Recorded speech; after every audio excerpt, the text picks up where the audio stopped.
வணக்கம் விருச்சிக ராசி அன்பர்களே. விருச்சிகம் அப்படின்னாலே தன் குடும்பம் ஒரு சின்ன சர்க்கிள், அந்த பூஜ்ஜியத்துக்குள்ளே ஒரு ராஜ்யத்தை ஆண்டு கொண்டு புரியாமலே இருப்பான் ஒருவன். அவனை புரிந்து கொண்டால் அவன் தான் விருச்சிகம் அப்படின்னு சொல்லிடலாம். அப்படிப்பட்ட ஆட்கள் நீங்கள்.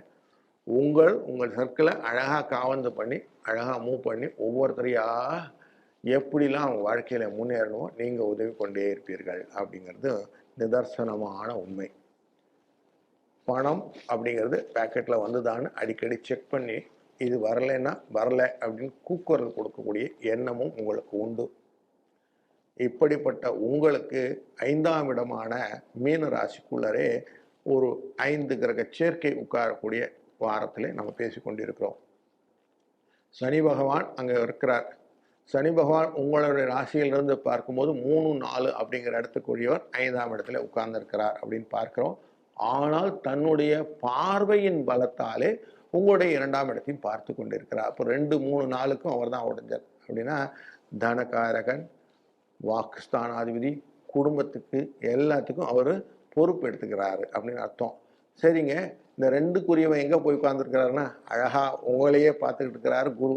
ராசியிலே பெரிய தன்மை கொண்டது குருவுடைய அனுகிரகம் அப்படின்னு சொல்லுவாங்க. அவர் 7ஆம் இடத்திலிருந்து டைரக்டாக பார்த்து உங்களை ஆசீர்வாதம் அப்படின்னு சொல்லிட்டு இருக்கிறாருன்னா உங்களுக்கு எந்த விதமான பிரச்சனைகள் கஷ்டங்கள் வந்தாலும் நிவர்த்தி செய்யக்கூடிய வாரத்திலே இந்த வாரம் அமையும்.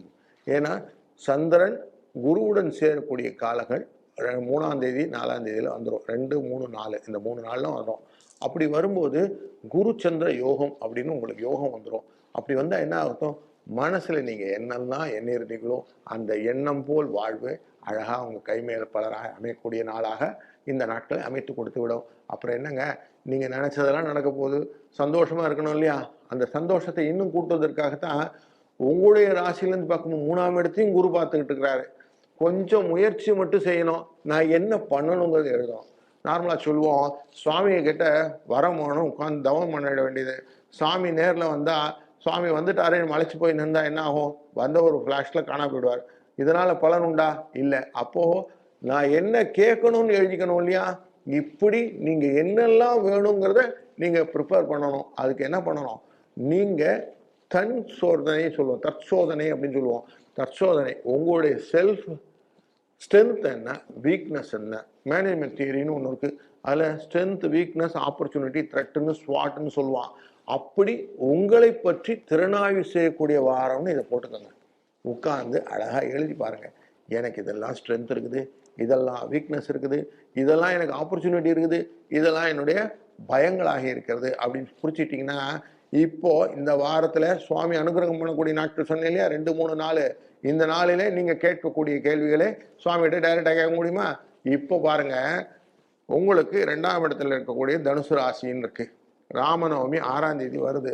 ராமரை வழிபட்ட சுவாமிக்கு உங்கள் குருவுக்கு பிடிக்கும் இல்லைங்களா?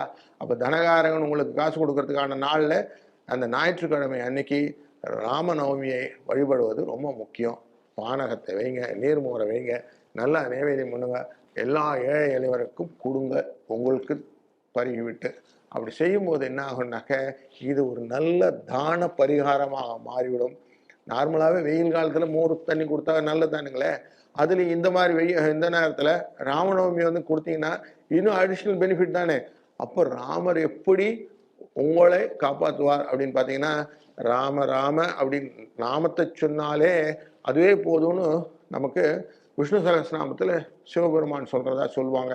அப்படி ராம ஜபத்தை செய்து கொண்டு இங்கே ராமர் வழிபாடு செய்யும்போது உங்களுக்கு இந்த 5ஆம் இடத்தில் இருக்கக்கூடிய இந்த பாக்யஸ்தானம் சொல்லக்கூடிய இந்த சனி பகவான் அழகான விஷயத்தில் உங்களை தூக்கி விடுவார். இந்த வாரம் ஃபுல்லாக சந்திரனும் உங்களை அழகாக கோப்பப் பண்ணி கொஞ்சம் கொஞ்சமாக லிஃப்ட் பண்ணினே வரக்கூடிய சூழ்நிலையை நீங்களும் பார்ப்பீங்க. அப்போ இந்த வாரம் சுபிட்சமான வாரம் தானே.